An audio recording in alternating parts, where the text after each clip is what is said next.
This show will contain spoilers for the entire HBO Game of Thrones television show, as well as hints RoShawn has heard while co-hosting the final season of Unspoiled Game of Thrones and while scouring message boards. Natasha will not remind RoShawn of show spoilers she has forgotten, but if RoShawn asks a direct question about a show plot point, Natasha will answer it. If you are a completely unspoiled show viewer or reader, proceed at your own risk. This is an Unspoiled Network podcast. This is Some Spoiled, a Song of Ice and Fire 2, the co-host switcheroo, the rereading, Return to Westeros, HBO Spoiler Edition, uncut, uncensored, and too hot for TV.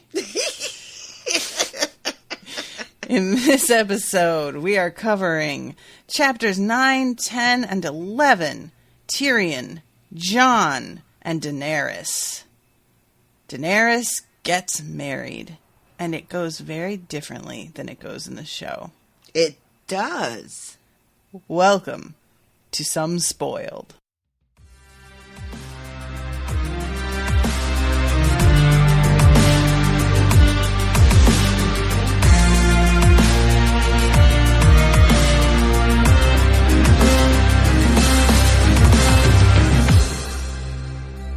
Monsters are dangerous, and just now kings are dying like flies.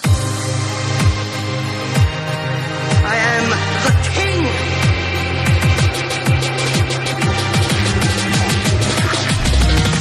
Fuck the king. Welcome to the show, everyone. I am Natasha. I'm RoShawn. So, what did you think of Tyrion's chapter? This is the first time we've been in his head. Was it pretty much what you expected, or was there anything about it that was different than you thought it would be? You know, I really enjoyed reading this Tyrion chapter. You know, I feel like every episode I have to be like, this is the very beginning of the book. We haven't really gotten anything good yet. But he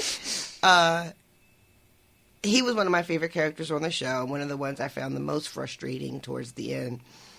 But I liked... Like, the only thing, we don't really get a lot of insight in this POV of who he is, but we get a couple of little tidbits. Mm-hmm. Some of the most important ones, I think, are, and I can't remember, guys, what of these 3 chapters we saw on the screen, and, you know, how closely it ties to or not. Like, the earlier chapters, I was just like, oh, this is exactly what I remember. I didn't have that with these 3. I don't know if that slap happened then or not on the show. But here in the books, when Tyrion has to, like, try to impress upon Joffrey how important it is that he go and pay his respects, which he hasn't done yet. And Tyrion smacks him twice. It does happen on the show. Does it happen in this moment? I know he slapped him later. It's fantastic. Yes. I know. I don't remember. But reading it, I was just like, oh, thank God we're slapping him right away. This is what I'm here for. I like, too, that this is the second time we found Tyrion alone, like, late at night. But this time he is, like, before, you know, Jon Snow comes across him just sort of sitting outside by himself. Mm-hmm. This time he has practically spent the whole night in the library just reading, because he appreciates the volumes that the Starks have in their library. And at one point he mentions that there's a book that they have that's probably like the only one that's completed in existence, and then another one they have that's so old, you know, the parchment is practically dry enough to turn to dust. Mm-hmm. And it just gives you this feeling that he is like a really thoughtful person. And I don't mean considerate. I mean the kind of person that, like, you know, thinks about things deeply. Right. And anyone who chooses to spend their free time in a library is always going to come out on my good side. So, and then the same thing for the wedding. In my memory of the show, I if you had asked me before I read, do you remember the wedding? I'd be like, oh, of course. How could I not remember the wedding? Right. But reading these chapters, I can't remember I don't really remember what the wedding was like on this show. But in the book, she is terrified the whole day. Mm-hmm, mm-hmm. She is surrounded by literally thousands of people because the whole fucking Khalasar is here. And they're like 40,000 strong, which, yikes. Right, yeah. And, you know, she's up on this dais sort of sitting next to Drogo, and there's just an orgy of celebration, mm-hmm. you know. Literally and figuratively. Right? And she is alone. She cannot speak to Drogo. He can't really speak to her. He's not really even paying her any attention, to be fair. He's yucking it up with his homeboys. Mm-hmm. Her brother and Illyrio are there, but they're down a couple seats, mm-hmm. which Viserys is super salty about. Oh, really mad about it. And it's weird because when you're watching it as the show, like you're a third party watching everything kind of happening at the same time. Mm-hmm. So what little I remember of this scene is being like, oh, I'm watching, and I can tell by his face that he's feeling a way about not getting the respect he thinks he earns mm-hmm, or he mm-hmm. deserves.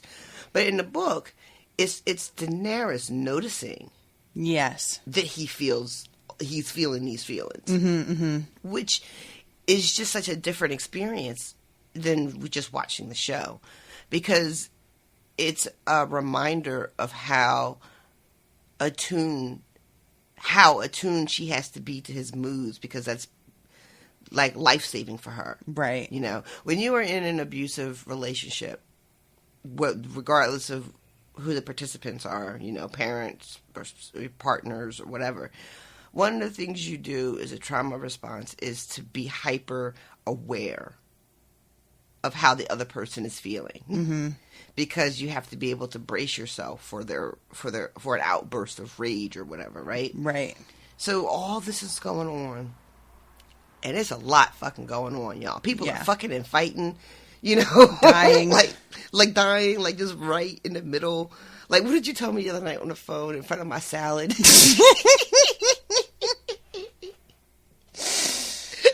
Yep. That's not entirely off, like, at all, actually. She's not eating the salad, but the salad's there. But the salad is still there, and it feels away. But yeah, like, all this is going on. Like, she could legit be distracted by a million different things, and it would be plausible. Mm-hmm. And yet she is still cognizant enough to see that her brother is furious that he is, one, seated below her. Right. Because who the fuck is she? You know, he's seated below Khal Drogo, who he does not hold in any esteem and just wants to use. Mm-hmm. And I was just reading it, and even I felt a little just like, this don't feel safe. Yeah. But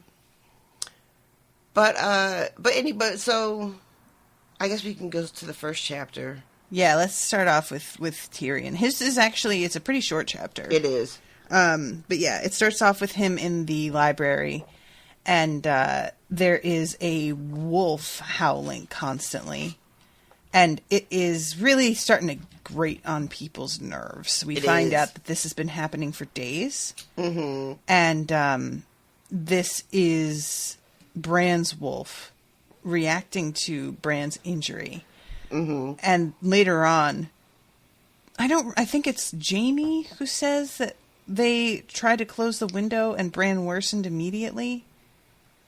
Is it him who says that? Or no, that's Jon later who talks about that. Mm-hmm. And there's just, there's like, it feels like there's some sort of like mystical bond, you know, going on there. Right. Yeah. Someone says that they think that it's almost like the howling is what's keeping Bran alive. Right. I'm not exactly sure how that would work, but yeah, definitely a hint of some sort of supernatural something occurring.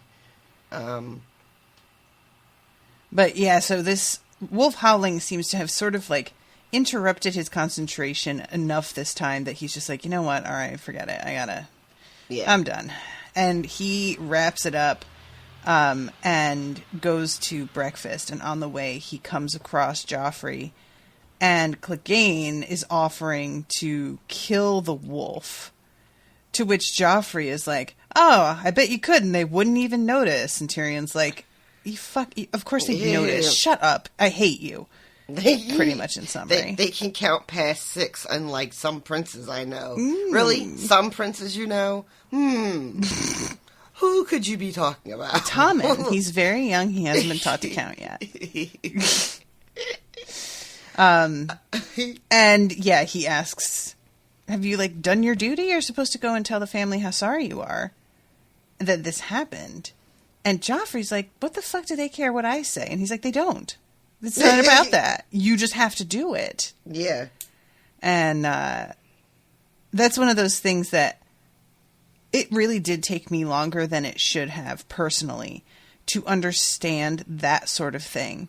That like, it may not help, because I would always feel like, why am I doing this? It doesn't help.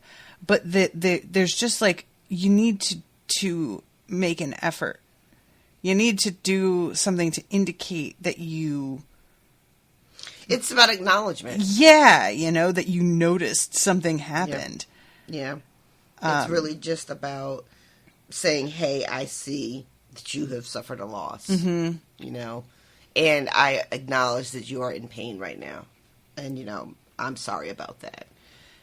As somebody, and I don't think this is Joffrey's position, don't get me wrong, but personally, as somebody who is very like practical a lot of the time and wants to be able to actually fix problems, if I don't feel like I can offer advice or a solution, I will feel like there's no point in getting in touch.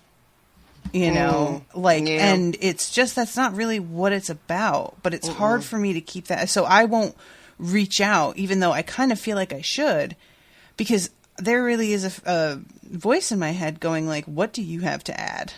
You're not going to help them. You're not going to do any good. And so I decide to simply do nothing.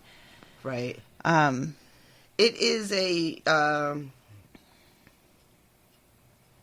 it's a weird thing, when someone suffers a great loss of any kind, and your instinct to want to help faces up against the reality that there is literally nothing that you can do to help. And then, like, you can either kind of be paralyzed by that, because it's such a big thing. Right. It can feel, like, impossible to move through, like, knowing that there is not a single solitary thing you can do that's going to make the situation better for anyone. Mm-hmm. And still moving through it to do what is, to be honest, kind of a perfunctory thing, which is just I'm very sorry for your loss, but and I think in this situation too, he's not dead. So there's also like a sense of like, well, I can't just go and be like condolences because he's still alive, and that feels a little bit early. Mm-hmm. But again, I don't think that's Joffrey's issue. There ends up being a whole conversation at breakfast between Jaime and Tyrion and Cersei, but I feel like she is here and she is a part of this conversation. Mm-hmm.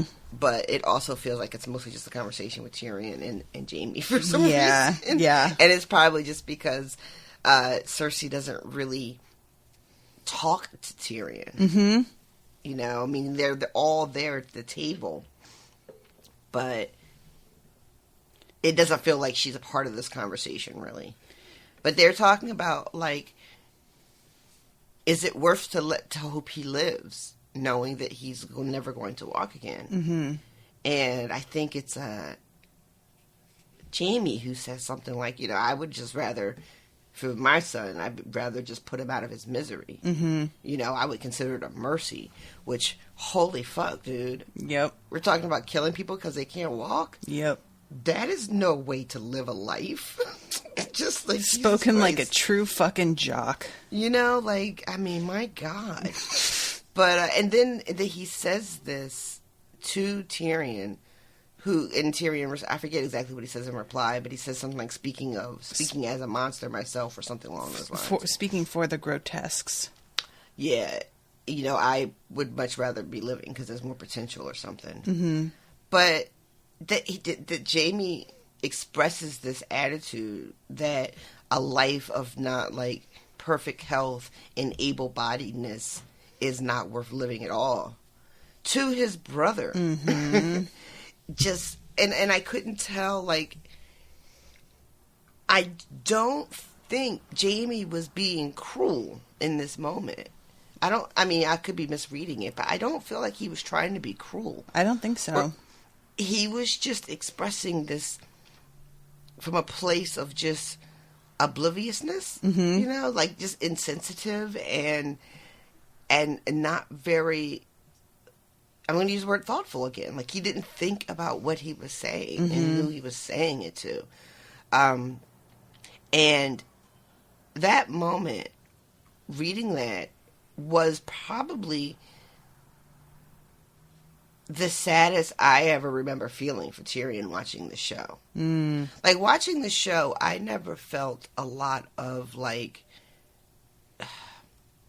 pity right towards the character of Tyrion, because it felt to me like the show wanted us to understand that him being a dwarf was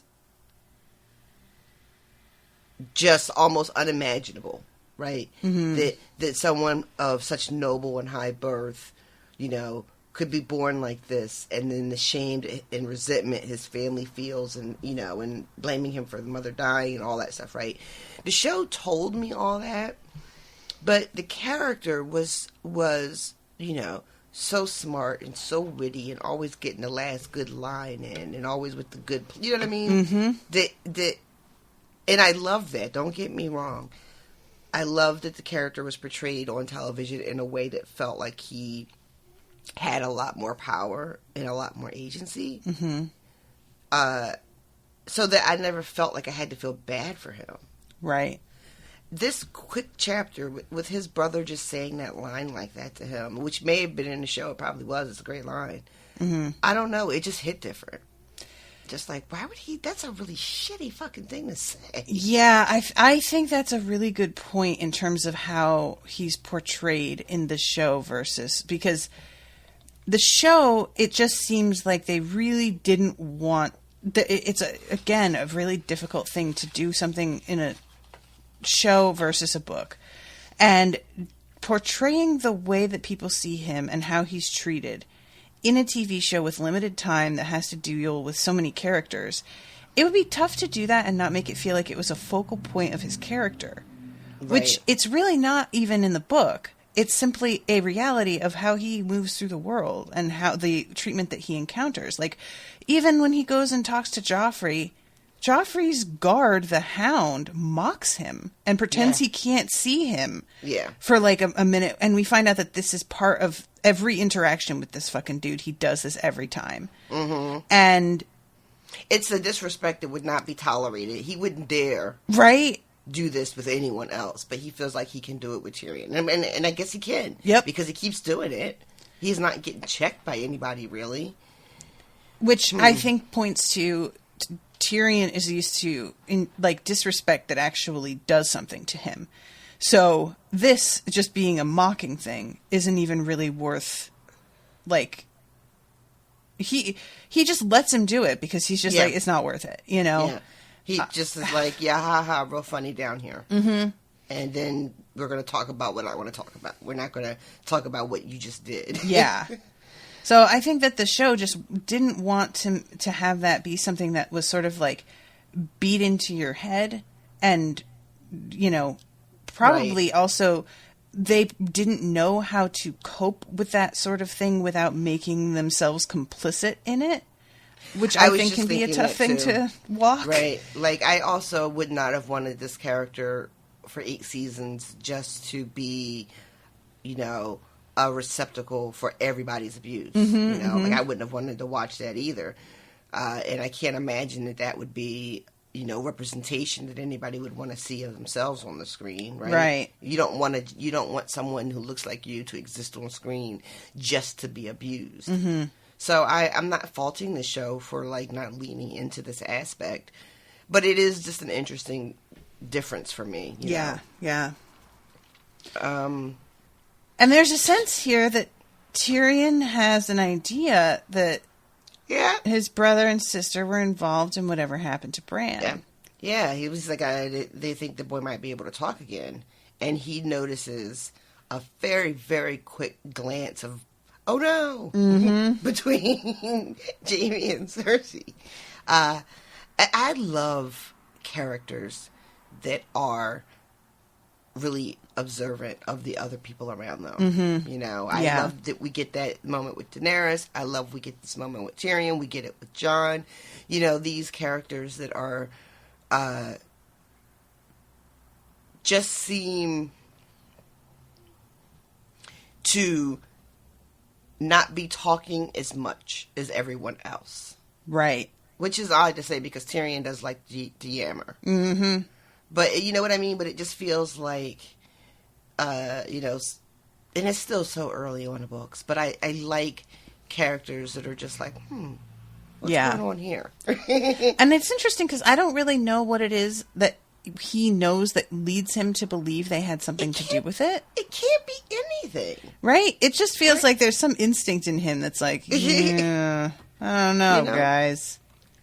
Like, there's nothing, as far as I can tell, that lends itself to him suspecting his brother and sister as part of this tragic accident. Mm-hmm.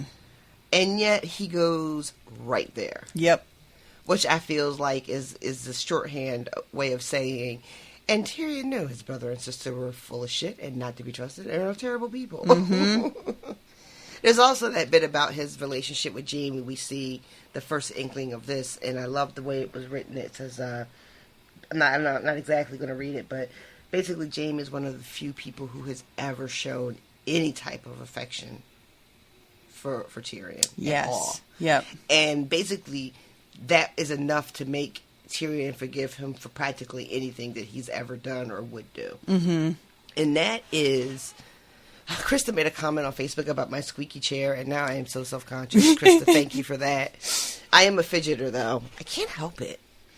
Owen is really bad. I've had to stop recording with him for the Airbender and Korra episodes and been like, you need to find a position and fucking stay there. Jesus Christ. I have to keep adjusting, where my butt is in the chair. I also have this weird thing that happens where I feel like my pants are falling down even though I'm sitting down. And I don't know what to make of that, y'all. I really don't know what to do with that. I mean, even if they are, so what? Right? But I feel like I have to get up and I'm getting up right now. Why? Pull up my pajama bottoms. Let your pants fall down. That's the next postcard. Just do it. Let your pants fall down. All right, that's pretty good. That's my quarantine advice. Declare your, what is it? Your freedom from the tyranny of pants. Do not tread on me, except it's a snake wearing pants. And the snake is saying, do not fall down on me. Well, no, because I want you to fall. I'll figure it out. We'll workshop it. So, yeah, he says something to the two of them about how it looks like they think Bran might actually pull this one through. And they joke around about how Tyrion wants to go up to the wall to piss off the edge of the world, and Cersei's like, "Oh, the children don't need to hear this," and she gets up and leaves. God. She gets so outraged. Oh my God, so much over this. What? I was sitting here just now trying to remember what he said to make her leave the table, and in my imagination, it was something really vulgar. And then you said what it was, and my brain was like, this is nonsense. Yep. Why is she so upset? And I guess, really, she is uncomfortable not by the talk of pissing off the edge of the world, but by what if this little fucking boy wakes up and starts blabbing. Agreed. And that's what makes her have to run from the table. Yep. Yeah, I think it's a combo of like her anxiety over whether Bran is going to make it, and also she just doesn't like Tyrion, and so it's that bitch eating crackers situation. Oh my god! You know, anything he says, it doesn't matter. She's just going to be like, "Oh, that's not appropriate." That's just right. You know. Look at that bitch over there eating crackers. Exactly. Like she owns a damn place. So I hope the boy does wake. I would be most interested to hear what he might have to say. Wink, wink. His brother's Nudge, nudge. smile curdled like sour milk. Tyrion, my sweet brother, he said darkly, there are times when you give me cause to wonder whose side you are on. This is a weird thing for Jaime to say. Because if he is reacting as though Tyrion has called him out, but Tyrion didn't necessarily call him out. Like, I would have felt like the reaction from Jaime should not have been so personal, because then that basically just tells on yourself. Mm-hmm. Like, why would you... Is Jaime not very smart? I mean, I'm not trying to imply that if you are a jock, you are not smart. But I'm kind of implying a little bit that if you are a jock, you're not that smart. So, take that as you will. I just, like, it just seems the wrong way to play that, you know? And then, like, trying to be all, ooh, sometimes I don't, you know, like, vaguely threatening, when it would have just been better to be like, you know, I hope that boy recovers. Godspeed. You know, or something a little less confrontational. I think Tyrion saying it the way that he does is basically Jaime interprets the very pointed way he says it to be I know you did something. Mm-hmm. And so I think there's like a part of Jaime that feels like there's no point in protesting.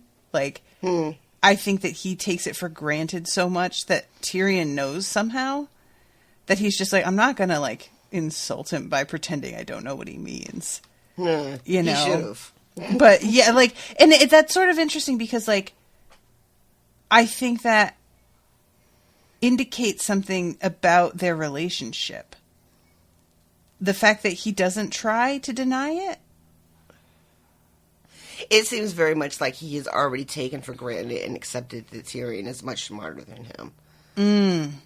So there's no need to engage in any sort of like, you know, back and forth. Right. Because he believes his brother can just simply outsmart him. I wonder if Tyrion saying it the way he does, because he has, again, zero evidence, right? Mm-hmm. If he's just like throwing shit at the wall, seeing what sticks. Like, let me make this little jab and see how he reacts. You know, just for fucking shits and giggles. Let's see what's going on there. And if Jaime is supposed to be not as an insult, but just like, I think even in the shows, like, you know, Tyrion is supposed to be one of the smartest, I don't know if he's supposed to be one of the smartest people in Westeros, but he's definitely supposed to be one of the smartest characters we get to know. Right. So, this is not like shade towards Jaime, but maybe, again, Tyrion was just trying to see, where's this motherfucker's head at? Let me throw this out there and see what he does. And then, by his reaction, it ends up being confirmation for Tyrion of something, even though he doesn't know what. So, it ends with Tyrion saying, you wound me, you know how much I love my family. Sweet brother. Is that going to be a thing we read a lot? Probably. I think I remember that coming up a few times. Sweet brother, sweet sister, sweet. Okay. Jon. So, Jon is saying goodbye to Bran. He's trying. And Catelyn is I do hateful. Not like this character at all. I do not like it. Catelyn? Yes. Don't care for her. No, it's early. I know last week I was probably a little bit more generous, but this is just so mean. Mm-hmm. And when she says that it should have been you, just, I don't know, it is really hard to watch someone be this cruel to a child. Yep. You know, and I mean, I get it. You know, him walking around in her fucking castle is just like a slap in the face every day of her life. Right. For the 15 years that he's been there, or however long it's been. You know, it is just a constant affront. She never gets to recover from this humiliation because it is just there in her face every day. Mm-hmm. You know, that's a lot. There's a thing about, well, she could have chosen to forgive and move on and not like hold it against the child who was blameless. Mm-hmm. And that's what we all would like to think we would do, and that's what we all hope that we are. But I think it's important to remember the bit about how hard it is to heal a wound if it's being picked at every day. And that's what Jon is for her, you know, is just picking at that scab, so it never really heals over. So I say how much I dislike her. You unliked her on I Facebook. unlike her on Facebook. God damn it. Sorry.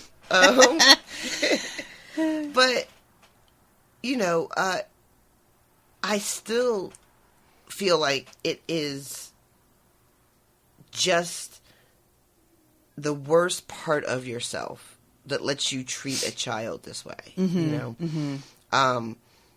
And he comes in, he has been wanting for 2 weeks now to come and see his brother, and has been afraid to because Catelyn is hovering over that bed like a giant bat. And, you know, and it has taken Jon all of his little bit of courage to come and face her, because this is the last chance he's going to have to see his brother maybe alive, you know?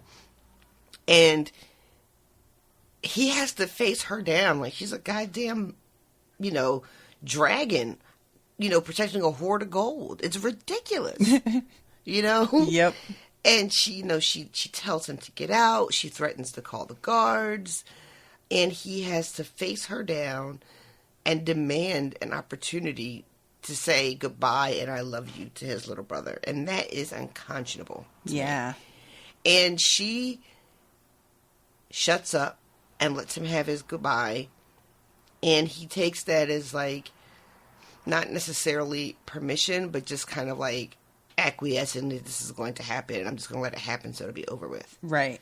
And because she stops screaming at him, when he goes to walk away and she calls him by name, which she's never done, he, in my opinion, does what most children would do, which is hopefully think that this is a moment of reconciliation that you've been wanting your whole life, right? Mm-hmm.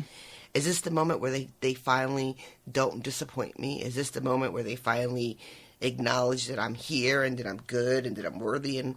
And he turns around and she says, it should have been you. Yep. Y'all, I don't like her. Yep.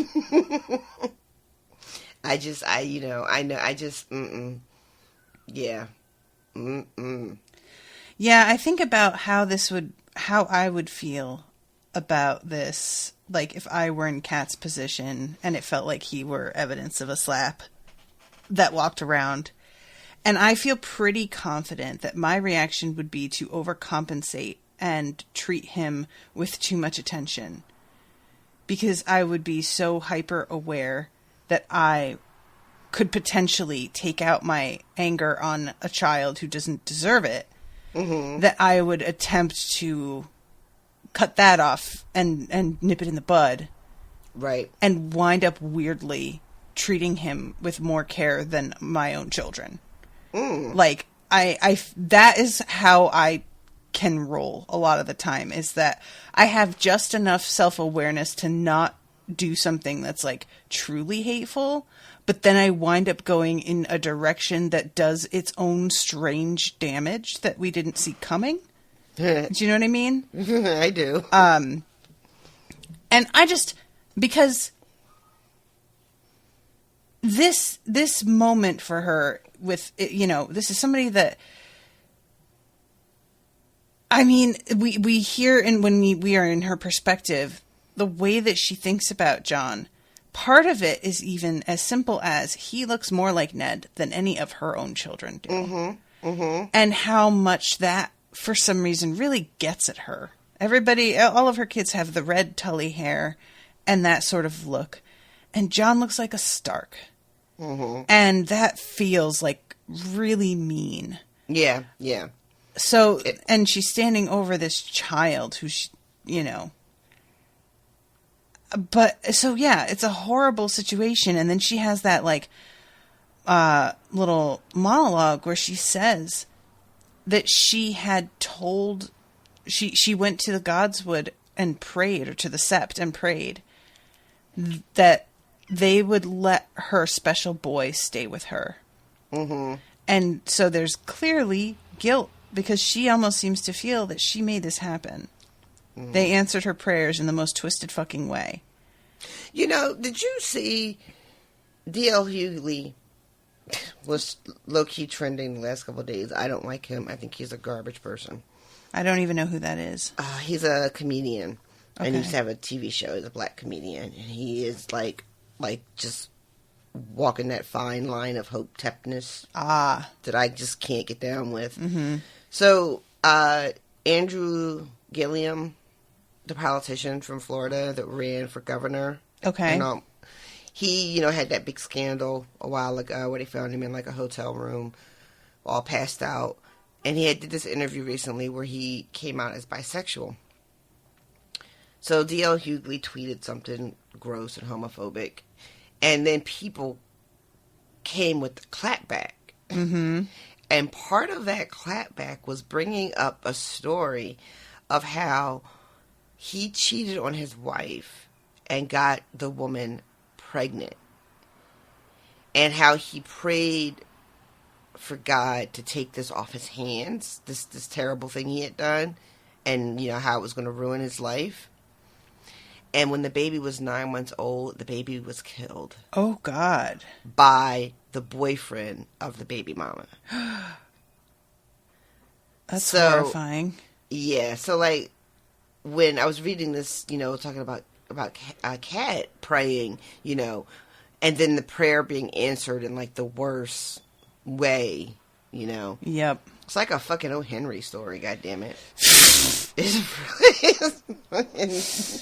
Jesus, what part of that was appropriate to use in a clapback about a homophobic remark? Because he said something like Andrew Gilliam came out as bisexual. Does that mean he's halfway in the closet, or something like that? Halfway in the closet, or halfway out the closet, or something like that. Somebody wrote back, you praying for your son to die and then him dying, does that make you a whole demon or a half demon? Oh my God. Shit. And, like, why would he reveal that he had prayed for God to take this problem off his hands? This, some podcast he did a couple of years ago that, like, I had never heard of, some interview he did. He's just a gross man, because then he talked about how all this happened. He was married. He didn't tell his wife about any of this until years later. He confessed to having cheated, having a whole other child who then died. And his wife was just like, I wish you should have told me that when it happened so we could have gone through it together. And she just stayed with his ass. Apparently. Girl, get you some standards. Fuck. But like I said, he's trash, so I don't really care. But it was just weird because I had just read that story and then I read these chapters. I was like, oh, there it is again. People got to stop praying about their kids. Y'all be careful out there. Just praying willy-nilly. Jesus. You have to be real specific Does about that make what you your a half needs demon are. or a whole demon? Yeah, I fell out. That is pretty good. I really couldn't think of a context in which that worked, but now you said it, I'm like impressed. It's pretty good. Shit, okay. So as you say, it makes it feel like there's about to be this like moment. Did you think also that there was going to be this moment? When she says his name? No, but because I remembered that is a reconciliation that never really happened on the show, and I feel like the first season and the first book are really closely tied together. Mm-hmm. But I was not expecting her to say that, even if that's exactly what happened in the show. I was not at this moment ready for her to say something that hateful. Mm-hmm. And so I was really taken aback. I was just like, Jesus Christ, are there no depths? Like, fuck. Just like, and it's the kind of thing, too, that you only say when no one is around. Oh, totally. So that, like, who is Jon going to go to for comfort? Who is he going to, Mm-hmm. I mean, it's funny because he leaves Cat and bumps into Rob in the courtyard, I guess. And they have a moment, and Rob just basically looks at him and is like, mother, basically like, you just saw her, right? Mm-hmm. You look terrible. And he doesn't tell him, No, Jon says like, she was very kind. Yeah, because it's clear Rob is aware, as the whole world is aware, how she feels about him. Mm-hmm. And Jon still doesn't take that to, like, bash her in front of Rob. Right. Or put Rob in this position of having to be, like, disloyal to his mother. Mm-hmm. Or either, you know what I mean? So yep. it's a really kind of moral high ground choice that Jon makes here. It's it's very, I hate to use the word, but it's like very noble in this moment, because he could have just been like, your mom's a fucking bitch, yo. And it would have been the right thing to do and say. Yep. But then, like, what does Rob say to that? Rob probably has to fucking pull his sword out and demand a fight to the death for dishonoring his mother or some bullshit. That's or a good point, actually. I never really thought about, like... Yeah, what is Rob going to do? Right? Like, or he'll be like, yeah, she's a total cunt, y'all. I mean, I'm so sorry. Like, he's not going to say that. Right. But Rob doesn't want to minimize. I'm theorizing that he wouldn't want to minimize the pain that Jon was in either. Mm-hmm. So he would really be in. He would be putting Jon would be putting Rob in like a no-win situation. Mm. And for whatever reason, Jon just seems to kind of get that at what I think is a relatively young age. Mm. Yeah.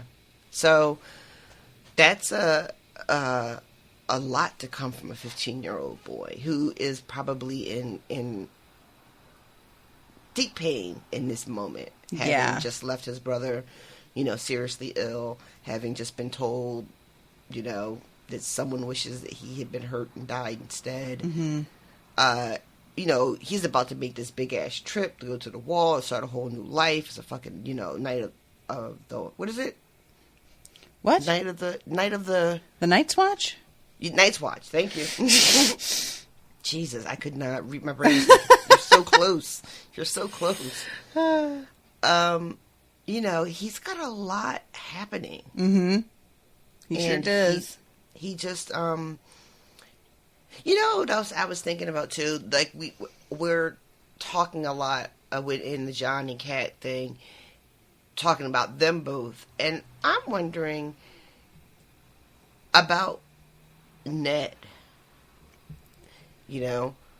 I had always kind of just agreed that Ned promising his sister and raising the child, keeping him safe, and keeping a secret is like the highest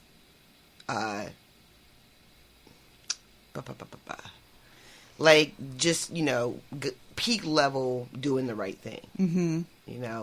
To great sacrifice.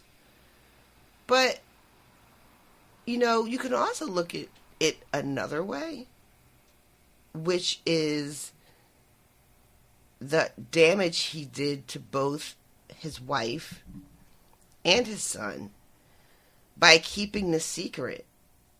And I want to say, why does it matter? And I guess it matters because if Jon's true parentage was known, I guess he would have been murdered. That's the fear that, right. that Lyanna had.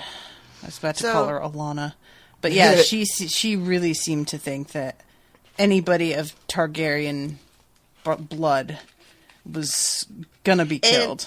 And if I'm not mistaken, that bared out, right? Mm-hmm, mm-hmm. So it wasn't like she was, being like crazy paranoid.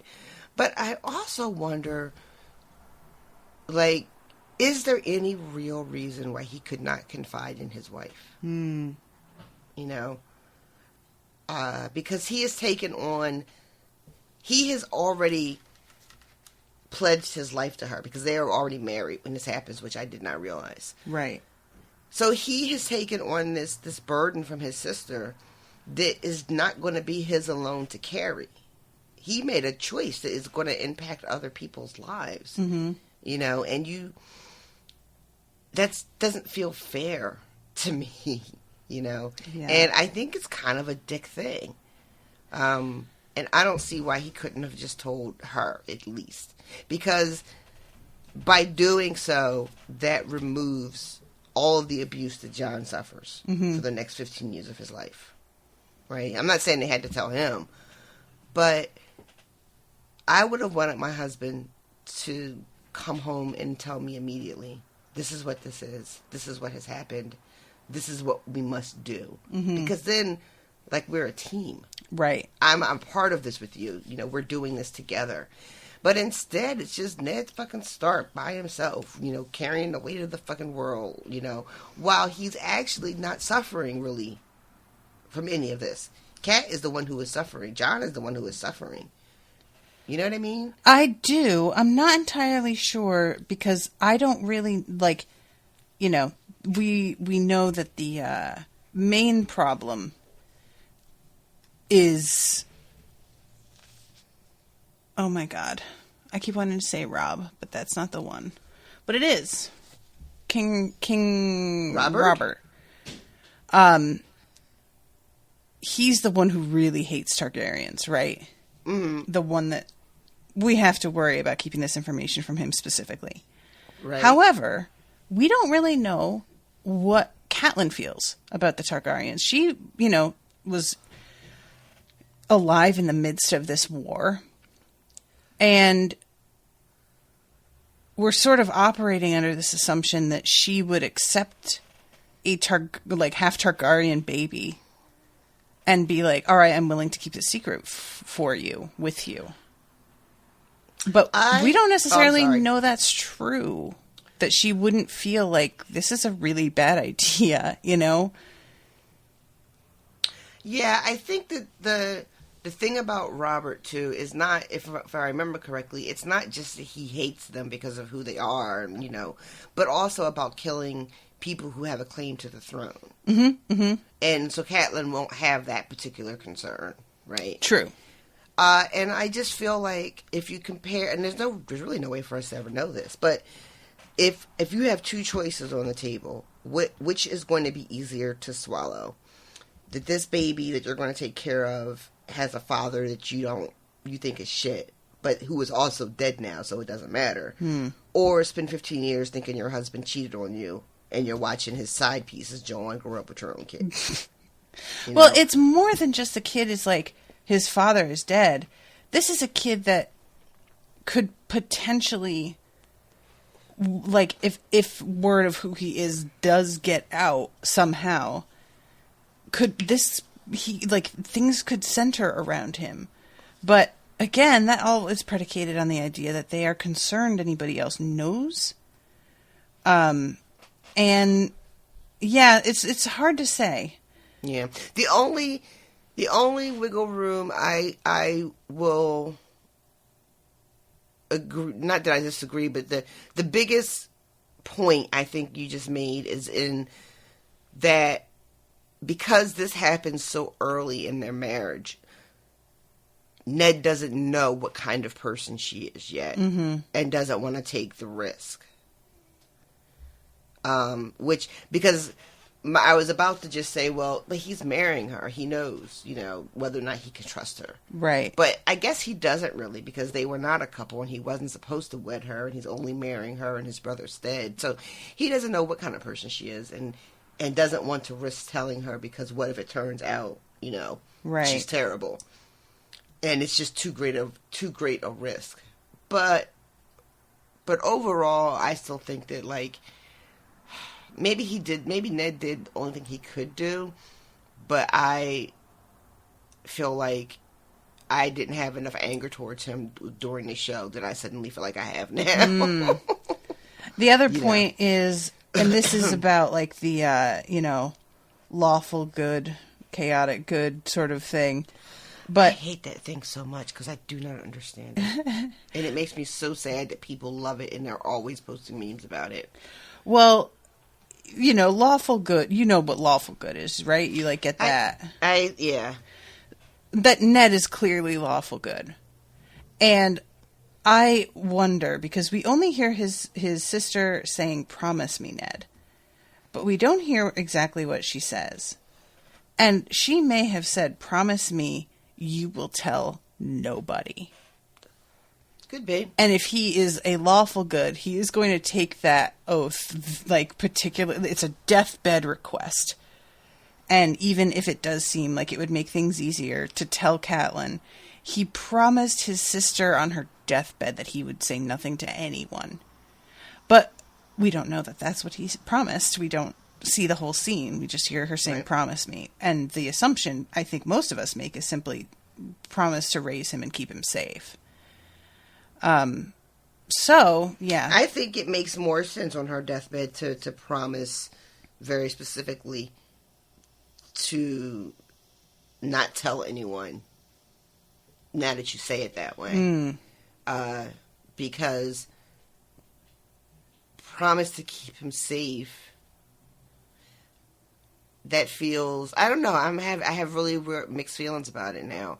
Like, it feels to me like in that moment Lyanna would have been very aware of how this shit works when you lose a war. Right. Right. And she would know that her child would be seen as a threat. And so no one must know where he came from. I guess promise you'll keep him safe feels more natural, as a thing to plead as you're dying. But don't tell anyone feels like much more pointed and much more about accomplishing a very specific goal of not just keeping him safe from the world, but, like, don't let these people know about him. So yeah, I don't know, guys. I just feel like I need to be mad at Ned Stark for a minute. I don't know. I can't explain it, y'all. I'm just feeling like I need to be mad at I understand that, though.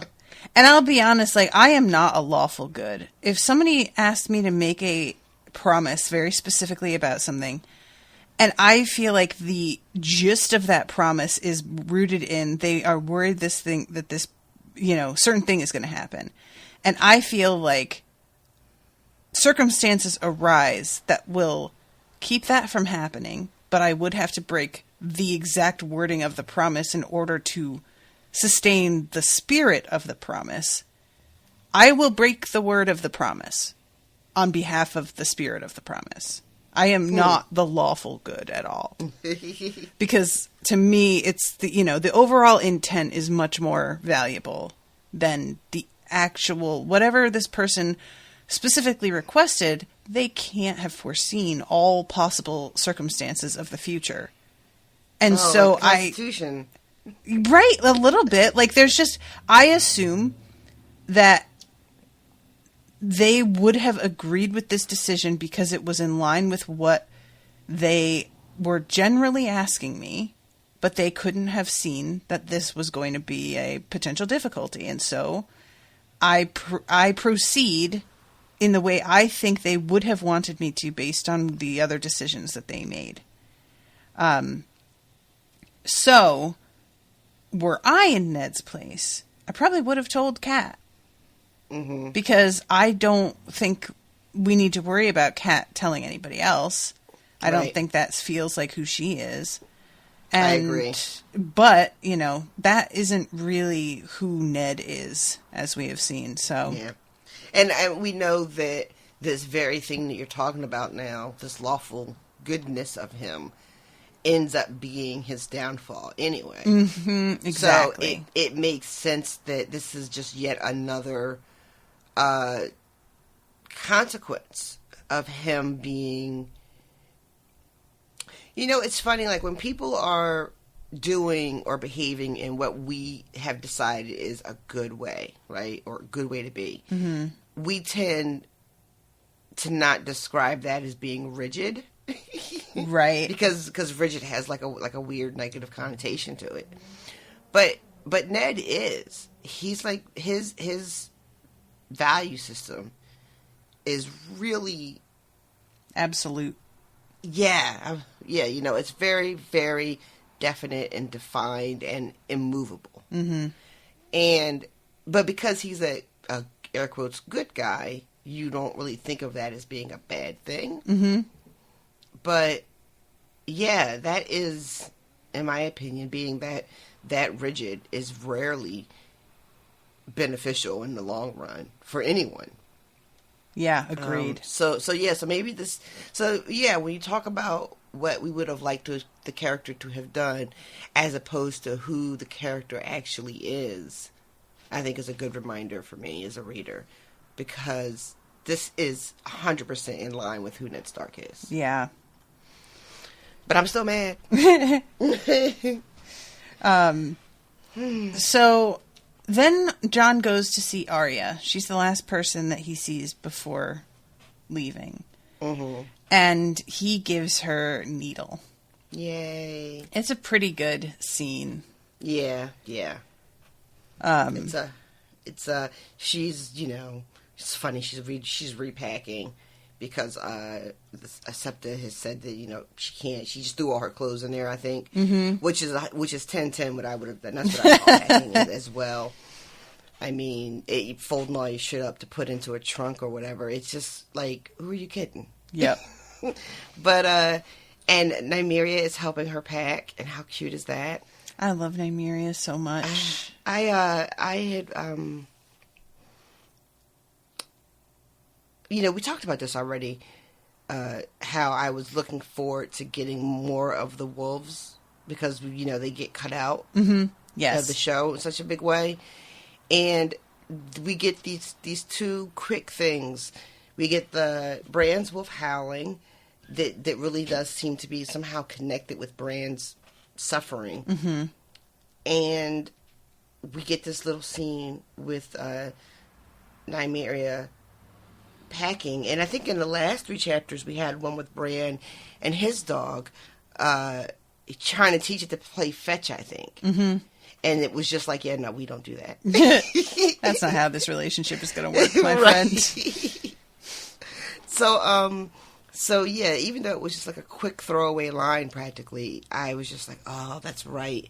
And I don't know, as far as the show goes, I have no idea if what the show did with the wolves is what happens in the book. I don't know if those decisions were made in the show and changed because the show realized they weren't going to be able to incorporate the story, so they just cut them out, to save that part of the story. Right. So I don't know what's going to happen on this trip to King's Landing. I don't, like in the show, I know Sansa loses her dog. Mm-hmm. And it was horrible. Wolf, but first of all. Wolf, sorry. Have I'm some sorry. respect. It's so disrespectful. I don't know if that's true, if that's going to happen in the books or not. And I can't remember if people talked about it or anything like that. So I'm really looking forward I'm hoping that it is not what happens. Okay. But I know in the show, Sansa's dog is killed. Can you? On the way to, I keep saying dog. I know that Lady is killed. I think Nymeria runs away. I think maybe on the show they were both supposed to die at the same time, and Nymeria runs away, but I can't remember. Or maybe she runs away later. But I feel like by the time we get to King's Landing on the show, there are no wolves there. Mm. It's kind of what I remember. But what if in the books, that's not how it happens? Indeed. Like, I don't want to get my hopes up though, y'all, because then I'll have to live like the pain of losing them again, and I really don't want that. So I'm conflicted, you know. There's a little part of me that's just like, maybe it'll be different, and then there's another part of me like, girl. But you know what people say about George Martin, though. He kills everything you love, so why would it be different? So I really don't know. So I don't know. Well, you could tell me. No. Why would I do that? Because you love me? Not like that, though. Oh, my God. Not enough to ruin the podcast. You know, I got my priorities. I thought what we had was... So, let's see. I almost forgot all the best swords have names, and it turns out that he has named it already. Yes. Which I had forgotten that it comes with the name. Well, that's the thing, too, right? Because, again, I can't remember what they did on the show. Honestly, I can't. It's so bad, guys. I really thought that when I started reading these books, that, like, every little plot thing was going to, like, just come back to me. That is not how my brain works. I don't know who I thought I was fooling. Because that shit is not coming back to me. I'm so glad, though. Like, but the show, it sounds like it's not helpful to have that perspective to draw on. Like, I think it's impressive to impressive is the wrong word. I think it brings a totally new dimension to coverage that you have that to draw from. But I do think forgetting some of that is only going to help with the experience of the reread. I think it's going to make it more enjoyable in general. You know? Yeah, I'm sorry, I got distracted for a second. I thought there was a whole person standing next to me, and I almost jumped out of my seat. Who was it? What was it? It's so stupid. What? It was my cat, but she's nowhere near me. I don't know. Oh, it's a little spooky. Yeah, it was really weird. It really felt like there was a presence, like, standing right. Like, I turned around, I thought Steve was going to be standing there. I turned around, and there's, like, no one there. Yeah. Anyway. I know, I didn't care for it. So Needle, right? So, like, the all the best swords have names, right? Right. In my memory, she named it. I think in the show she may have.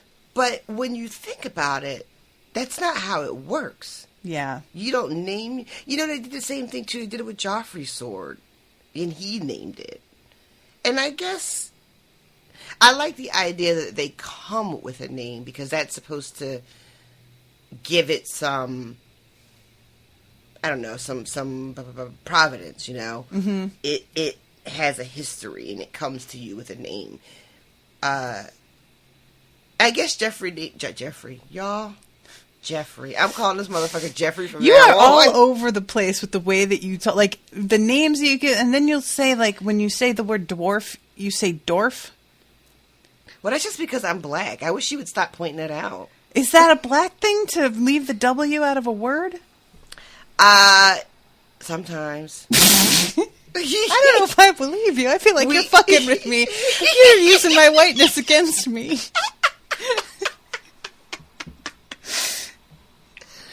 Yeah, I need you to stop critiquing how I speak. That's racist. I have always told you how articulate you are, RoShawn. Fuck, what was I gonna say? Oh, so Jeffrey, yes, I'm keeping that. Names his sword, but I guess that makes sense because it is one that has been newly made. Right. So I guess that. But I feel like I like the idea that when Jon gives it to her, it has a name already because it feels very much like, handing something down. Mm-hmm. You know what I mean? Mm-hmm. As opposed to just buying something from the gift shop. Which is like the lowest form of gift giving. Oh, that's true. But sometimes you find a really good thing in there. The gift shop? Yeah, occasionally. Well... It'll happen. It will, because that gift shop at Cabana Bay was banging. Right? And I kept forgetting to go. I was so mad. There was a bunch of shit I wanted to buy, and then I forgot to do it. Yep. Yeah, that gift shop was all right. But then I think about, like, hospital gift shops, which are always terrible. Oh, God. The Arboretum has an amazing gift shop here in Dallas. It's like just, it's the kind of thing that I'm like, I wish this was just like open to the public because I would just be like, come in here and buy any of these things for stocking stuffers or birthday present kind of thing. We didn't go into the gift shop when we were there. No, because it was so hot that we all just wanted to die and we just it was so left. Fucking hot. We looked really good that day, though. We did, yes. I convinced RoShawn to buy a hat and I feel very vindicated. Y'all, that hat was everything. Yep. Okay, so Jon's chapter ends with him leaving Arya's room. Yes. With him? And then we go to Daenerys. Correct. Which is I'm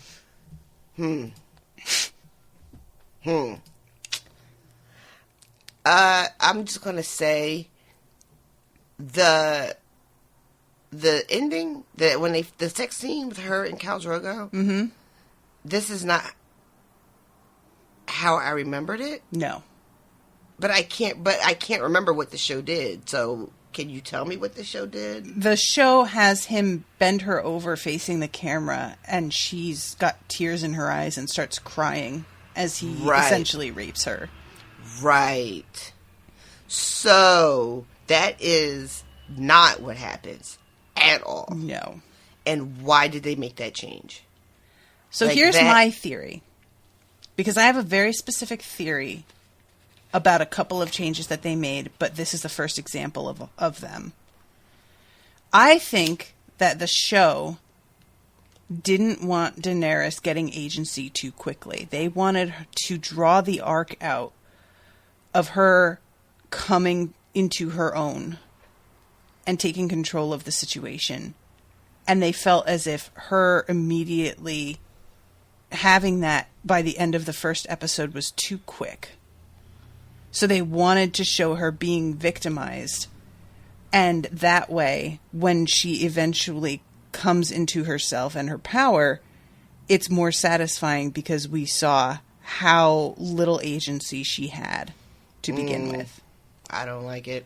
To be honest, I don't either. Like, when I initially made this argument, I felt like I understood where the writers were coming from on this. And in theory, I still do understand. I understand, but in I theory, just don't execution need it is to terrible. be a rape. Like, can we just not do it that way? Yeah, it does not have to be, like, it really is leaning, even the theory, which has given the show writers, a lot of grace and benefit of the doubt.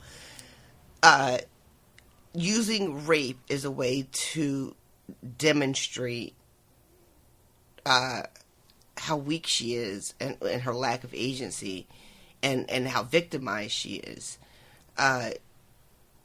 There's a lot of you could tell that story, even if you're trying to use shorthand, right? Mm-hmm. Just leaning into rape being the way to get all that across is just gross to me. Mm-hmm. And then if what they were trying to avoid was providing her the autonomy that this moment in the book represents, they could have just skipped the sex scene. Mm-hmm. Like, they could have literally just had them, her and Drogo go, I won't say behind a closed door because there don't seem to be any doors out here. Behind a horse. But you know what I mean? Like, off screen, so that we don't see the act of sex at all. So maybe we imagine it's terrible and brutish, and horrible, but we don't have to see it. And we also don't see her doing what she does in the book, which is eventually being really turned on and ready to fuck. Right.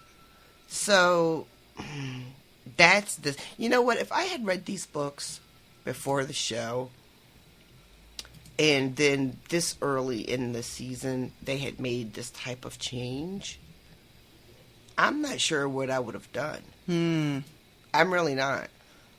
I know that later on in the series, by the time we hit 5, people were just, fed up and over these choices. Yeah. But this is a pretty stark change. Oh my God. Every property that we cover has a moment like this with a word. Yep. It's serious in Harry Potter. It's just Harry and Harry Dresden. Yep. Because I'm always trying to describe a Harry situation. A Harry situation. And fucking Stark here every time. Words are dumb.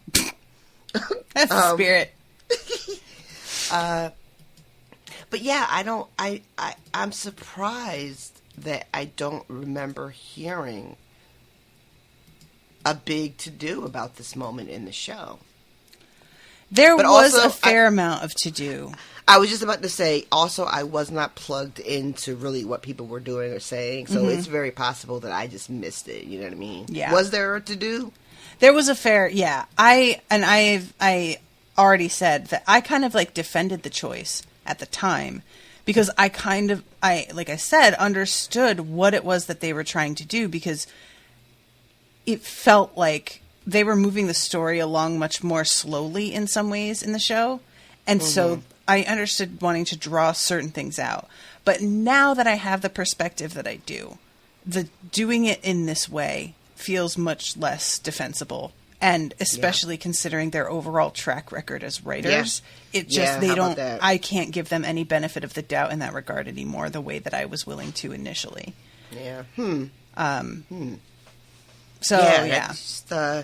So that, even when I was reading it, I couldn't remember exactly how it played out, but I knew that, like, this isn't what it was. And, obviously this is so much better, even though I guess, to be fair, we're talking about a very young girl.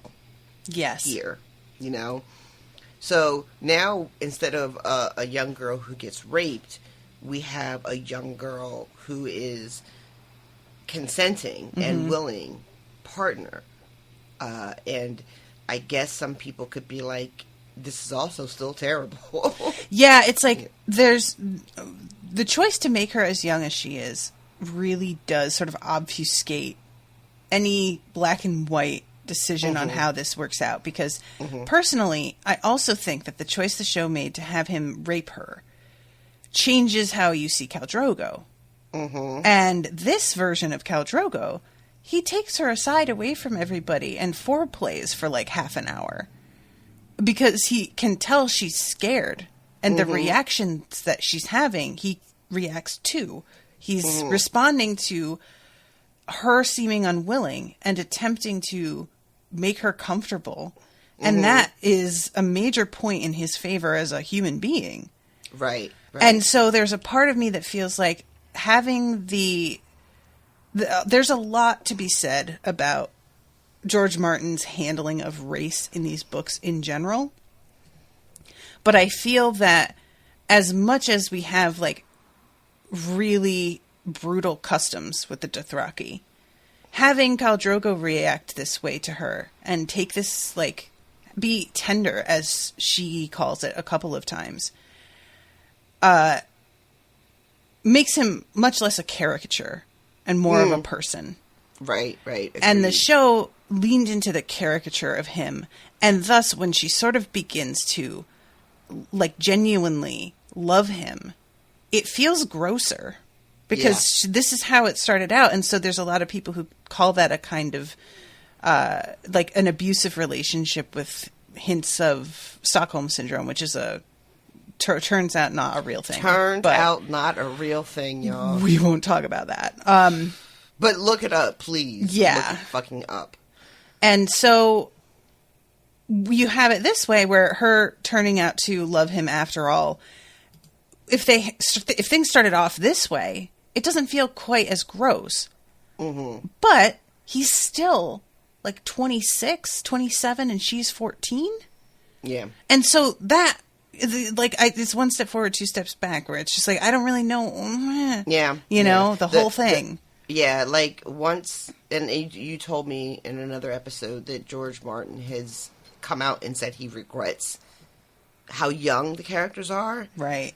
And if he could do it over, he would definitely age them up a bit. Mm-hmm. And it really is unfortunate that she especially is so young. Mm-hmm. So this is kind of a bit of a cop-out, but I think that if I also tried to imagine the characters at the age that he wishes he had done, mm-hmm. then that feels like a little less gross. Yeah. You know? Yeah. Because this is a weird thing, right? Like, I'm about to say something that goes against everything I believe in. But these are just books. These are just stories. Mm-hmm. You know, these are not real people. And if I want to say George Martin wishes that he had just fucking made her 18, like, he thought the story was going to be different. Right. Or the pacing was going to be different or whatever. Like, I can do that. Mm-hmm. And I'm not saying that you can do that with every property every time. But I feel like for this, yeah. Yeah.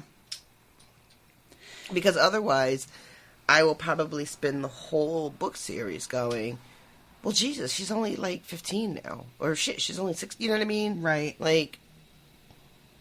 Now, I will say that he expected there to be a time jump in the midst of the series. So he intended her to be this age when this happened. It wasn't like he, you know. Oh, I thought he wished that he had just, like, aged them from the beginning. I think he wishes that now because the time jump isn't there. But I don't know. He may just wish overall. But the impression that I got was that I didn't get to do the time jump I wanted, and they feel too young because I had to stick with the age that they started off as. Gotcha. Tell me about this time jump. I don't know that much about it. I will look into that for you if you like, and get back to you. I'm just curious because the idea, like the way he's like, I was going to do the time jump, but then I just couldn't do it. And my first thought is like, you're the fucking writer. What do you mean you couldn't do it? You just fucking write it. But obviously, it's more to it than that. Yeah, I think that the concern that he had was realizing how much politically would change within that time jump that he would somehow have to like go back and explain. And so it felt like, well, I may as well just write it then. Yeah. Because there's not an elegant way to include all of that information without just telling you that's what's happened. Wrote himself into a bit of a corner there, huh? I think a little bit, yeah. From what I've heard on the interwebs, it's something he has a problem with. Like writing himself into a corner. Look, we're going to, trust me, we're going to talk about that. I mean, I don't know the details, but I definitely know that is a thing that people say.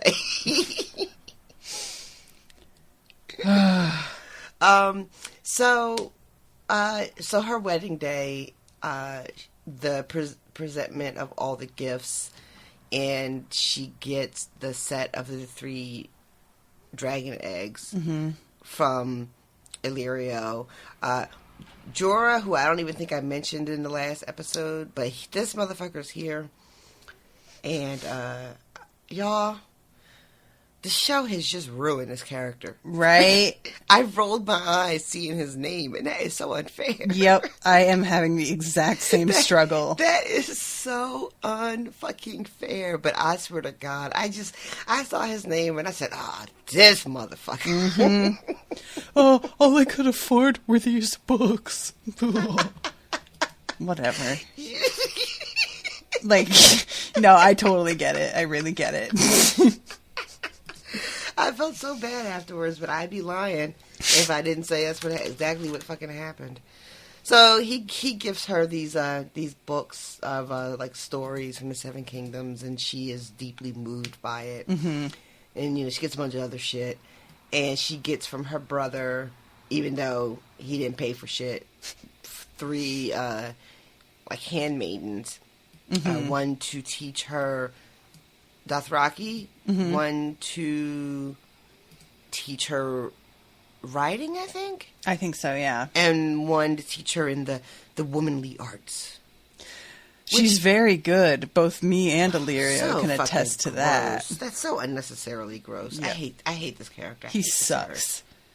And also, no one taught me womanly arts. I feel cheated.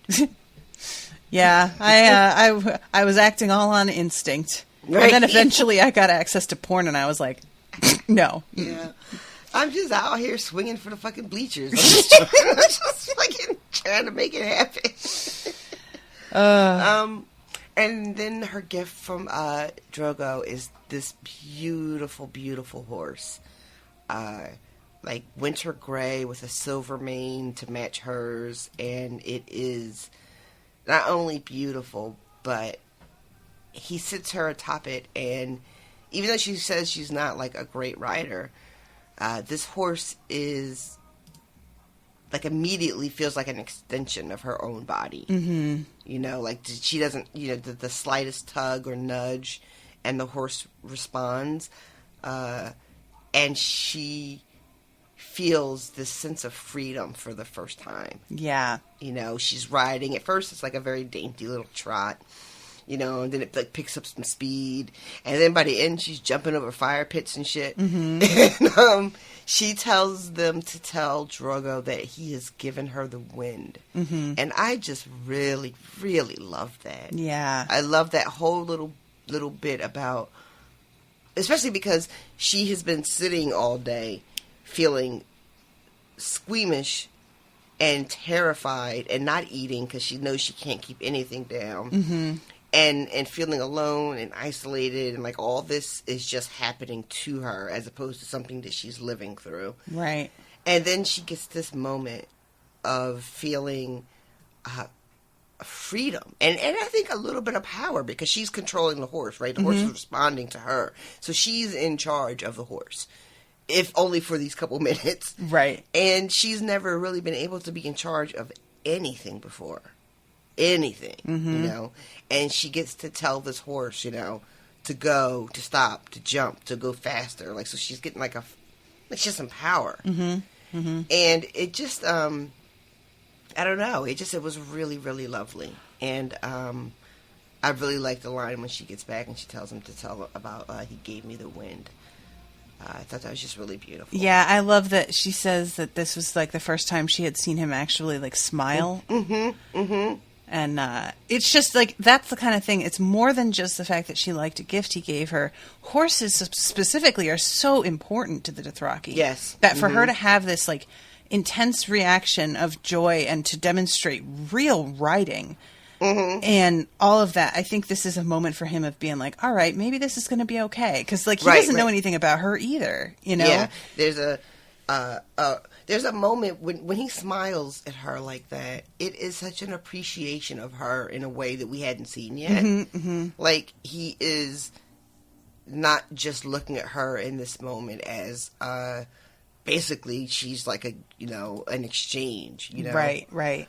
He's looking at her and appreciating.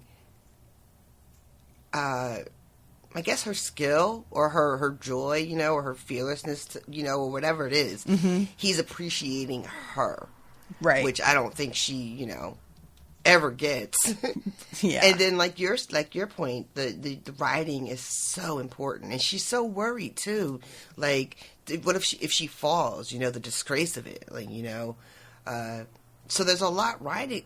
There's a lot writing on this moment, and that she manages to pull it off and impress the fucking Khalasar too, because they're watching. Yep. This is going to be their new queen. Let's see what she can fucking do. Yep. You know. Yeah. And if she can't, that's going to be a problem. Yeah. Yeah. So I just that. You know what? And the thing you said earlier too, I don't want to harp on it, but I do want to go back to it about the choice of their first night together as a married couple, the book versus what the TV show did. The Dothraki on the show were othered in a really particular way, I think. Mm-hmm. I mean, you know, we have over the course of the 8 seasons, you know, we get a couple of different characters of color from different parts of this world. But the Dothraki are specifically barbarian. Right. To the civilization of, like, the West. Right. You know, there's a particular, they're not just like the slaves, you know, or the people in wherever she goes with the golden mask, whatever, wherever all that shit takes place. Right. This is a different thing. These are just straight up savages. There is a cat using the litter box like a motherfucker behind. You guys can hear. I'm so That sorry. is so funny. You see how long that bitch It was was in there so now? distracting. I could not say something. Hello. She heard you talking about her. She just jumped up on the chair. Aw. Yeah, we're talking about you because you make all that noise in the damn bathroom. Oh my god. You hear how long it was going on? Yep. Like, why? Fucking OCD cat. So the show tells us, look at these brown people. They're a half an inch away from being fucking barbarians, pillaging and raping and, you know, just being out wilding out. Right. And, almost like, of course he would rape her because this is what powerful men do. Mm-hmm, it's the only way they know how to be. You know, you can't be a powerful, savage right. and not, you know, behave savagely all the time. Like, of course. And it really does ruin this character. Mm-hmm. This one choice that they made. Because when you're watching the show, like you said earlier, the love affair that we're supposed to believe happens with them is so tainted. Yeah. And I'm really glad that is not in the book. And because if I remember correctly, that's like one of the only moments in the show where you're just like, oh, he's terrible. Yeah. Right? I think for the rest of he's only on the first season, but I think the rest of the season, he's like honorable, you know? Yeah. And seems like someone that, yeah, she would fall in love with. Yeah, it's supposed to be like, well, you know, he's just doing what's expected of him and what's expected of a woman that he's marrying. And he can't really be faulted so much for just following. Like, there's just a tone to it. Yeah. Like, well, that's just part of the thing.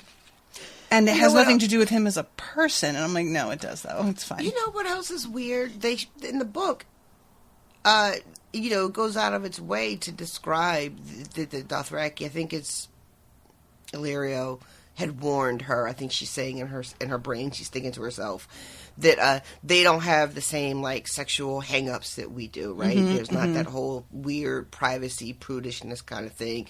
And this is why people are just fighting and then fucking like right on the floor in front of everybody's house. Right. So the book lays that out, but still chooses to have him be very tender with her. Yes. And, you know, so again, it's so weird. The show is just like the book gave them, it did two things. It showed us what the What's acceptable for the Dothraki. Yeah, right. What's acceptable, what is considered normal behavior. And then it shows us that he understands what his own culture is, but he's also sensitive enough to understand where she's coming from and compassionate enough to, like, want to make this easier for her. Right, exactly. So it makes him even better, I think. Mm-hmm. Agreed, You know? agreed. And then, yeah, it's a bummer that we lose that a little bit on the show. It's a shame. Yeah, I agree. And like I said, I had defended that, but I just don't anymore. It just, again, though, they lost so much goodwill from me in general that, like, they're just not going to get much credit for anything going forward, so I hope y'all are prepared for that. Yeah. I have been wondering, too, reading this book in this age, you know, because if I remember correctly, I know there was quite a bit of rape happening on the show. I don't know how much of that is in the books. I don't know if it's more or less or just different characters. I'm not sure. But I've been low-key kind of wondering, like, how is it going to be to read that? Because, quite frankly, there is nothing else that I'm reading anymore that has any rape in it at all. Like, I'm not consuming that type of material. So this will be the first time in quite a while where, you know, I'm going to encounter that. And I've been, you know, a little apprehensive. Yeah, we'll see how it goes. I'm going to spoil something a little bit here. Get down from there. Get off of that. Sorry. Oh, God. And this is one of the few things, like you say, rape is in these stories. There's kind of no way for it not to be in a lot of senses. But I do think that I can give George R. R. Martin a bit of credit in that I do not believe we are ever, and everyone can correct me if I'm wrong, that we are ever in a scene while someone is being raped. I believe Martin handles it almost every time with a description after the fact, a brief, like, and they dragged her behind the barn kind of thing. Okay. Moving forward. So there's not going to be, like, any graphic... No. Okay. And so in that respect, I really appreciate that. Like, because there is so much warfare and the way that the warfare works in this world, that is going to have to be part of the story because it's just a fact of how that goes.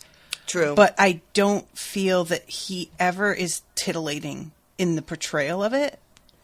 Okay, good. Because and the show is real. Like, there's a major scene that happens beyond the wall in season 4, maybe, that I found it's not only not completely accurate, but also I felt like the show was really making it porny in a way that was super gross.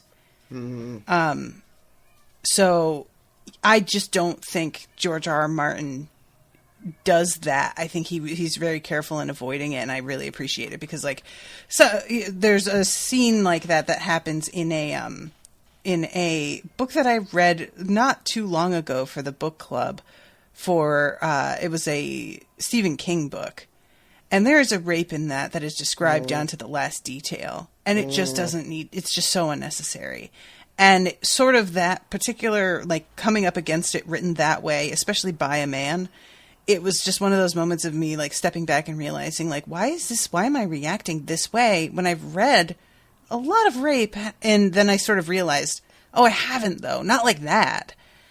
So I don't want to, I'm not trying to spoil you on any specifics, but I think that, and that's all that to say, it doesn't keep it from being disturbing. Right. It's still upsetting. It really is in a couple of cases, even though you don't actually see it happen.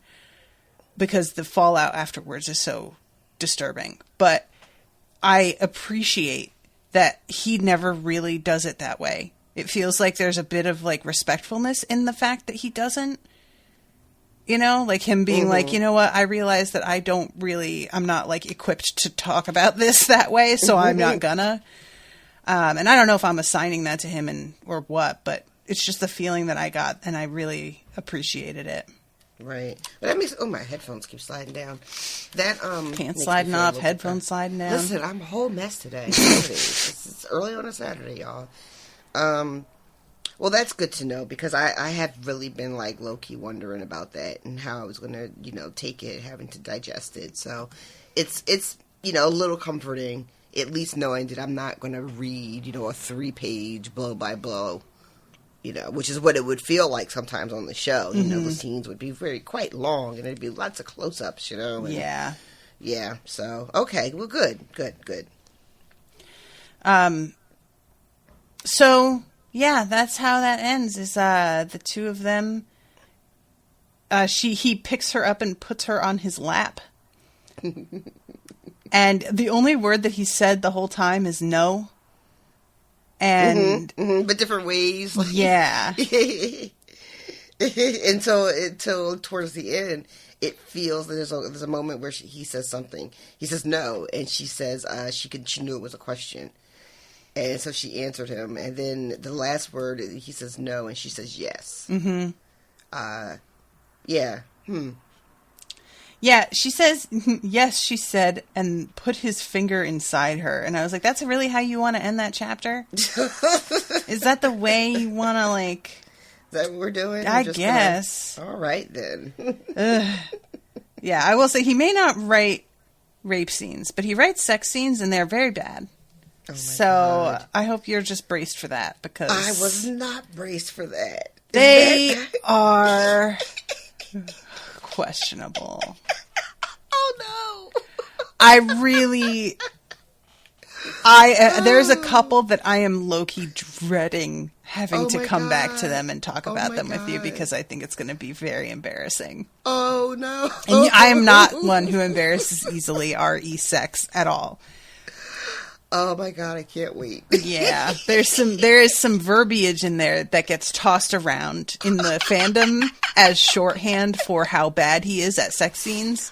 Oh my God. And I wish to God I could just say them to you now, because they're on the tip of my tongue, but I can't. I have to let you experience them in context, because it's so much worse when it's in context. This is incredible. I can't. My whole brain is just scrambling, like trying to imagine, like, what could it be, and I got nothing, so I can't wait.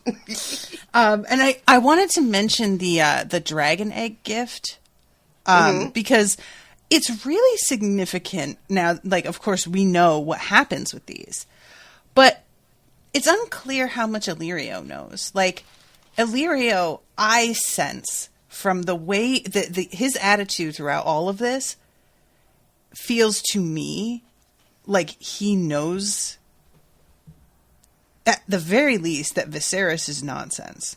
Yes. I can't tell if he thinks that Daenerys is the real thing or not.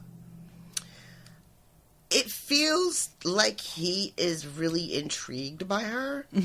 Like he can't put his finger on it. I don't know if he would admit it out loud to anyone, right? Right. But it feels like he's known her for a while, and he's observed some things of himself. He's been like, I wonder what's going on with that. To where he might, secretly be wondering if, in fact, maybe she does have the power that comes with her family name. But I imagine it is something that he probably doesn't even dare say out loud. Yeah, and, like, does that tie in with him? Like, would he have given her these eggs anyway? I would imagine that these are insanely expensive. She says she's never seen them before, and she didn't think that any existed any longer. Right. I mean, and he's giving it to, like, especially for me, because I'm trying to be clear on what the fuck is going on. Illyrio appears to be in support of both her and Viserys, because they think, or Illyrio thinks, that he has a claim to the throne. And that if his claim is successful, how good it will be for him to have been, like, part of the reason to get him there. Right. So, really, he is I guess on the surface, should be more concerned with the fate of Viserys. Mm-hmm. And yet, he gives Daenerys this lavish gift, which what I'm thinking is, what can she do for him, right? Like, why would he give her something so expensive? You know, what does he expect in return, I guess, is what I'm getting at. And it doesn't seem to me like she's going to be... I mean, hell, she's not going to be sitting on an Iron Throne, as far as, you know, everybody's concerned right now. Mm-hmm. So why would he give her such a lavish gift? Unless it's because he's low-key wondering. And maybe he's thinking to himself, well, I'll get her this shit, and then we'll see what happens. Right? You know, maybe my hunch is right. Because if Viserys is going to be king, and that's whose favor he should be working for, why wouldn't he give the eggs to him? Yeah, I mean, like, you don't really need an event to give a Targaryen dragon eggs. You could just be like, hey, I'm supporting you, and here's a thing that has to do with your heritage, and here, right. You know? Is there a moment, I'm trying to remember, when she's opening the presents, I know Viserys is mad because he's on the lower level, and he's not in charge, and he's getting, like, he's not getting leftover food, but he's crying because the plate comes to him after it's been, you know, right, presented to her and Drogo. He has to pick their leftovers, which is, that's how catering works, dude. Right? Like, you know, you get it when the plate comes to you. It's true. But he's all taking it personally. But is there a specific reaction that he has to her getting those eggs as a gift? I don't think so. Because I would feel like he would be watching it and he would be thinking to himself, why wouldn't, and not even think to himself, he'd be saying that shit out loud. How dare Leo give a gift like this to her when I am your rightful king? You know, how dare you? You know what I bet? He assumes that that's really for him. Bless you. Thank you. What do you mean? That Viserys, the way that they're getting their food first, that is a treatment thing. There's no way for him to share in that. But in terms of property, I think he assumes that nothing she has is hers. If she's being given a gift, he's getting that gift. Oh, right. You know what I mean? Right. Right. So, okay, that kind of makes sense. So I just assume that he's like, oh, I'll take that shit. It's weird for him to still be thinking the world works that way now that she's married. I think that he just does not respect Khal Drogo as, like, an entity. And so he just thinks, like, yeah, we've made this transaction so that now you can fuck my sister, but I'm still in charge. Oh. And I just, you know. He is so mistaken. He doesn't understand how things are working. He has read this whole room wrong. Yeah. Yeah, I think that he believes that his claim to the throne matters much more to the Dothraki than it does. Yeah, they don't give a fuck about that throne. No, like they are teaming up with him because they enjoyed going to war. Is really the vibe you get, and they're like, "Yeah, that sounds fun. All right, we'll do that." Yeah, I was just going to ask, like, if the book didn't feel like it made, or I missed it, didn't feel like it really explained to me why exactly the Dothraki are even like participating in this trade-off. Like, what the fuck do they want or care about? I think that the case is being made that they fight on his side, he becomes king, and they will get all kinds of, like, riches and perhaps new territories and horses, and, you know, they'll be able to get a lot of reward for that. Okay. I am not sure how much Viserys, were that to work out, would even hold up his end of that. Oh, you know that trifling like, ass motherfucker would not. He would right? welch on every deal. He is 100% a welcher. I think so too. And that's the worst thing, y'all. Don't be that. Don't do that. So yeah, I think that there's just a lot of this is just him continuing to believe that, like, when it comes down to it, Daenerys is still his. She just basically is his property in his mind. And he's not even selling her, he's renting her. I think so. Yeah. It's a lease. God, listen. Oh, he's just awful. He is just awful. And it's still so early. It's so, yeah, oh my God. And I just, again, the person that they cast to play him, whose name I forget, the actor's name, is so perfect. He is so perfect. The show really, I mean, granted, I'm only a couple chapters in, I've only met a couple of characters, but for who I have met so far, I have to say I feel like the show did a really good job in casting. Mm-hmm. Agreed. You know, the only... Well, I don't really care that much about the kids, but I guess I should, because remember last week I talked about the description of Arya being, like, just very homely. Mm-hmm. And in the show, of course, she's not. She's a really cute little girl. Mm-hmm. But, I mean, the casting of Joffrey, you know, is perfect. He's got that little pinched face. Yeah. They did, the casting was just spectacular on that show, actually. I have to give them that. Honestly, as much as I agree with you in reality that Arya was a very cute little girl, in terms of, like, Hollywood aesthetic, she is considered plain. Yeah. So I feel like, you know, if we're grading on that curve for show business, they actually cast somebody that I expected Arya to be as pretty as Sansa, and for us all to have to pretend that she was like in a high school, you know, movie where her hair's in a ponytail and she has glasses and so she's hideous. And I appreciated that as much as I think she's actually as pretty as Sansa, the golden ratio sort of like way that we grade appearances, she doesn't fulfill that the way that Sansa does. So it was a concession that I didn't expect.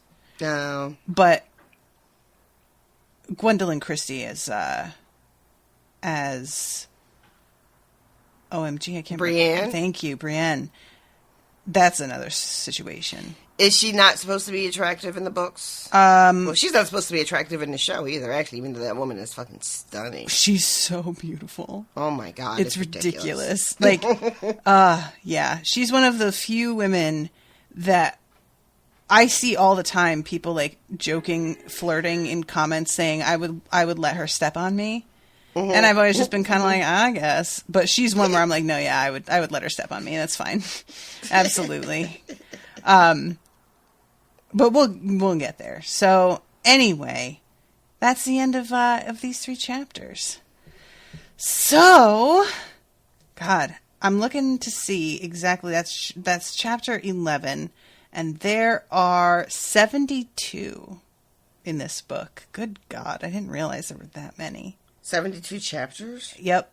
Jesus Christ. Daenerys' chapter ends on page 104 of 802 on my Kindle. Good Lord. Yeah. Book doesn't feel that thick. It's not compared to the others. That's what's so alarming. All right. Well, thank you guys so much for listening. And if you want to find us, you can go to, first of all, become a patron at patreon.com/unspoiled. And Facebook.com/UnspoiledPod, Twitter at Unspoiled Show, Instagram at Unspoiled Podcast. If you are a patron, make sure to join the Mighty Network, where there is often a lot of conversation happening. And I feel like there was another thing that I was going to mention, but now I've forgotten what it is. Yeah, just become a patron, guys. Miles and I are finishing up the first Mistborn book and about to start Midnight Sun, so I'm excited about that. And really, you should have become a patron a long time ago, so I don't even know what you're doing. Honestly, yes. What else do you have going on? Come on now. Join us. Yeah, it's like $5, and there is such a backlog. And if you are at the $5 level, you get an additional weekly show. If you're at the $10 level, you get a postcard every month. If you're at the $20 level, you get an additional weekly podcast, the postcard every month, and an additional bi-weekly podcast with me and RoShawn. Mm-hmm. You get a lot. Listen, some people were out here getting 2 postcards this month. Oh, my God. Patreon has a lot to answer for. They fucked me up. I gotta message them. Do you know how many I threw away of doubles? Oh, no. And I still missed some. There were like 22 doubles. Oh, my God. I could have wasted so much postage. It costs me. Oh, I was so irritated. And they just out here just doubling up. Why? Makes me so mad. But anyway, and I design the postcard myself every month. So the one that's coming out next week is, and I said, fuck you and fuck your potatoes. And then things escalated, which is from an Unsober episode about cults in which RoShawn describes how she accidentally wound up joining a cult for a few months of her life back in the day. And if you want to know more about that story, you are not alone. We wound up doing that subject as by popular request. And RoShawn tells us the whole thing. And if you can believe it, it's even more bonkers than it sounds to you in the shorthand. And I left so much out. Guys, RoShawn, after we finished recording, she texted me, I kid you not, oh my God, I forgot to tell you all about the part with the tiger. Which I really realize now I should have just screenshot that and made that the postcard for this month, because that's a really good summary of what it's like being friends with RoShawn. She'll tell you this story that you're just like, well, that's fucking insane. And then a little bit later, she'll be like, oh, yeah, well, that was when I was living on that compound with the guy who had redone that school bus and lived in there. And you're just like... But by then, it's been an hour and 40 minutes, and you don't have more time for that part of the story. RoShawn's basically tells that whole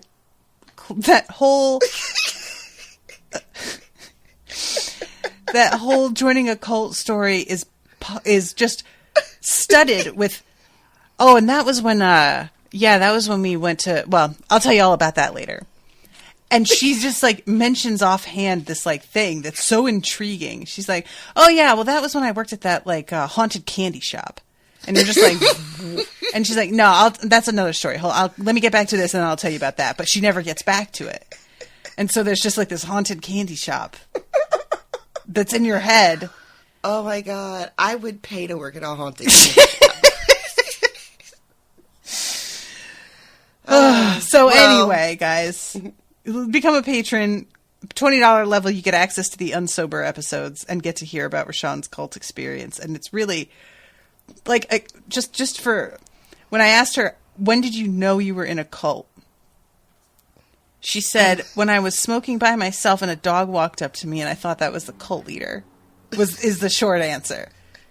And that's all I'm leaving. That's all I'm saying. That was her answer to me. I thought this dog was watching me because he was the cult leader. It sounds like out of context. I sound like a crazy person. And that's what I mean. So yeah, patreon.com/unspoiled. Get those. And I think that's everything. All right. We love you. I hope you're enjoying it. And we'll see you next week. Until then, toodaloo, motherfuckers. Bye, guys. Joffrey, Cersei, Walder Frey, Meryn Trant, Tywin Lannister.